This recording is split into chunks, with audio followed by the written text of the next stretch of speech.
God's Amazing Grace, Source of Right Influence, September 21st. Then shall my light break forth as the morning, and thine health shall spring forth speedily, and thy righteousness shall go before thee. The glory of the Lord shall be thy reward. Isaiah chapter 58, verse 8. The Lord has a special work to do for us individually. As we see the wickedness of the world brought to light in the courts of justice and published in the daily papers, let us draw near to God and by living faith lay hold of His promises that the grace of Christ may be manifest in us. We may have an influence, a powerful influence in the world. We are to have an eye single to the glory of God.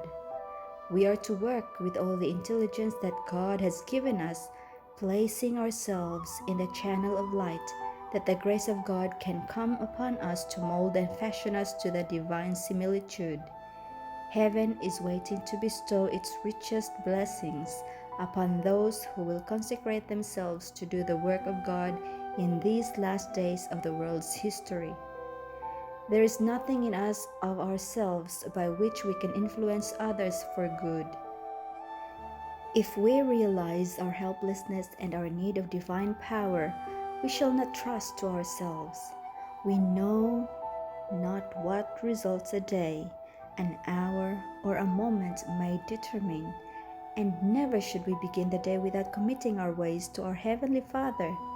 His angels are appointed to watch over us, and if we put ourselves under their guardianship, then in every time of danger they will be at our right hand.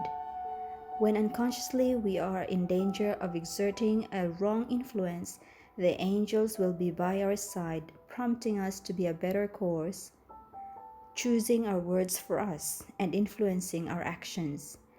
Thus, our influence may be a silent, unconscious, but mighty power in drawing others to Christ and the heavenly world. Personal influence is a power. It is to work with the influence of Christ, to lift where Christ lifts, to impart correct principles, and to stay the progress of the world's corruption.